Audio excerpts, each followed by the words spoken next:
بہت سے لوگ پوچھتے ہیں کہ اچھا کس پہ قربانی لازم ہے، کون قربانی کرے، اور پھر عموماً یہ بتایا جاتا ہے کہ جو صاحب نصاب ہے، جس پہ زکوٰۃ ہے، وہ قربانی کرے. لیکن ہم دیکھتے ہیں کہ اللہ کے رسول صلی اللہ علیہ وسلم تو کبھی بھی صاحب نصاب نہیں ہوئے. ان کے ہاں تو کبھی بھی اتنا مال جمع نہیں ہوا کہ آپ اس میں سے زکوٰۃ نکالیں یا کچھ اور. وہ تو جو آتا تھا دے ڈالتے تھے.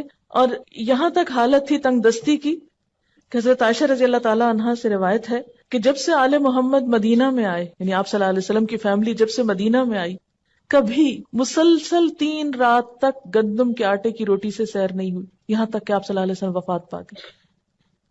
یعنی 3 دن بھی مسلسل روٹی نہیں پکی آپ کے گھر میں تھرو آؤٹ مدنی پیریڈ، پھر بھی آپ قربانیاں کرتے رہے. تو یہ قربانی پھر اصل میں کیا ہے؟ محبت کا اظہار ہے. اس کے لیے ضروری نہیں کہ آپ کے پاس اتنا سونا ہو یا اتنی چاندی ہو یا اتنا بزنس ہو یا اتنا بینک بیلنس ہو. بس آپ دیکھیں کر سکتے ہیں تو کر لیں. ایک قربانی بھی سارے گھر کی طرف سے کافی ہو جائے گی. لیکن محبت کے اظہار کے طور پر اللہ تعالیٰ نے خود جو طریقہ بتایا، کیونکہ آپ یعنی ویسے بھی محبت کے اظہار کے لیے تحفہ دیا جاتا ہے، لیکن جب آپ کو پتا چل جاتا ہے کہ فلاں شخص کو یہ چیز بہت پسند ہے، تو آپ کی پھر کوشش کیا ہوتی ہے کہ میں وہ دوں جو اس کو پسند ہے. اس لیے جب یہ باتیں کی جاتی ہیں نا کہ غریبوں کو روپیہ دے دینا چاہیے اس دن، اور فلاں چیز دے دینی چاہیے، اس پیسے کو فلاں کام میں استعمال کر لینا چاہیے، فلاں سڑک بنوا لینی چاہیے، فلاں پل بنوا لینا چاہیے، سب باتیں اپنی جگہ ہیں.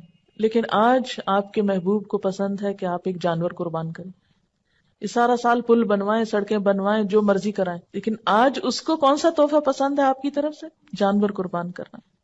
کیوں؟ اس لیے کہ آپ کاغذ کا روپیہ کسی کے ہاتھ میں دیتے ہیں نا تو وہ فیلنگ نہیں آتی.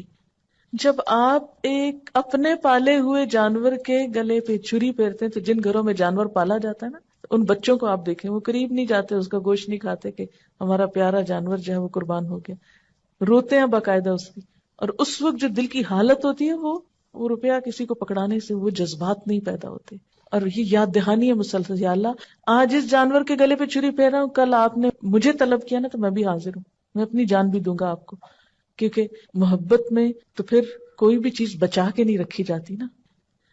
آپ صلی اللہ علیہ وسلم 10 سال مدینہ میں رہے اور ہر سال قربانی کی. اسی لیے آپ نے فرمایا، ابو داؤد کی روایت ہے، اے لوگو، بے شک ہر گھر والوں کے ذمے ہر سال قربانی ضروری. ان علی کل اہل بیت فی کل عام اضحیہ. اب یہ الگ بات ہے کہ اگر بالکل پیسے نہیں ہیں اور مطلب نہیں کرنے کے قابل ایک بھی، تو کوئی بات نہیں، کیونکہ بہت لوگ بہت ہی غریب ہوتے ہیں. قربانی دراصل محبت کے اظہار کی ایک علامت ہے، اور اس کے لیے بہت زیادہ فقہی مسئلوں میں پڑھنا، اس پہ جائز ہے اس پہ ناجائز ہے، یہ کرے یا نہ کرے، وہ کرے یا نہ کرے، بہت کچھ پوچھنے کی ضرورت نہیں. اپنے آپ کو ٹٹولیں، دیکھیں کیا دے سکتے ہیں کیا نہیں دے سکتے، اور کر لیں جو کر سکتے ہیں. نہیں کر سکتے تو آئندہ کے لیے کوئی ترتیب سوچیں اسی طرح کی کہ جس سے آپ کچھ کر سکیں. اور اگر کوئی وسعت کے باوجود قربانی نہ کر سکے تو اس کے بارے میں کیا فرمایا کہ جسے قربانی کرنے کی وسعت اور طاقت ہو اور وہ قربانی نہ کرے، وہ مسلمانوں کی عیدگاہ میں حاضر نہ ہو. اب یہ ہے کہ بعض حالات واقعی ایسے ہوتے ہیں کہ انسان نہیں کر سکتا، کوئی جان بوجھ کے نہیں ایسے کرتا، ہمت نہیں ہے. مثلا ایک شخص کی مہینے کی آمدنی 3,000 روپے ہے، وہ تو بچوں کا دودھ بھی نہیں پورا کر پا رہا، 2 وقت کی روٹی نصیب نہیں، وہ کہاں سے قربانی کرے چاہے اس کا دل کتنا بھی روتا ہو. ایسا شخص کیا کرے؟ ایسے لوگوں کو بھی اللہ نے ثواب سے محروم نہیں رکھا. ایک آدمی نے حضور صلی اللہ علیہ وسلم سے عرض کیا کہ میرے پاس قربانی کے لیے تو کوئی جانور نہیں، لیکن میرے پاس دودھ دینے والا ایک جانور ہے، یعنی میرے گھر میں ایک مثلا گائے یا بکری وغیرہ ہے، اسی کو کر دوں. تو آپ نے فرمایا نہیں، اس کو نہیں کرو، کیونکہ اسلام جو ہے نا ایک اعتدال والا دین ہے، دوسروں پہ ان کی وسعت سے بڑھ کے بوجھ نہیں ڈالتا.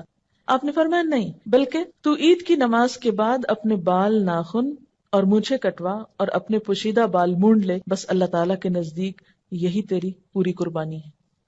اسی لیے ہمیں کیا حکم دیا گیا ہے کہ ذوالحج کا چاند نظر آنے کے بعد نہ ناخن کاٹے جائیں، نہ بال کاٹے جائیں، نہ ہی شیو کی جائے، اور نہ ہی بال اکھاڑے جائیں. نو ویکسنگ، نو تھریڈنگ، نو پلکنگ. اور عید کی نماز کے بعد کیا کیا جائے؟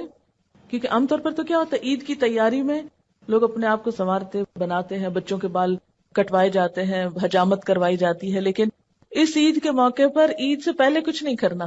عید کی نماز کے بعد جب دوسرے لوگ جانور کاٹ رہے ہوں گے تو آپ کے پاس جانور کاٹنے کو نہیں، تو اپنے ناخن کاٹ لیجئے، یہی آپ کی قربانی ہو گئی.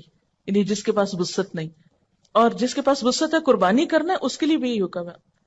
اور حاجی جو حج کرنے جا رہے ہوتے ہیں تو احرام کی حالت میں بھی ان بالوں کو ناخنوں کو آپ ٹچ نہیں کر سکتے.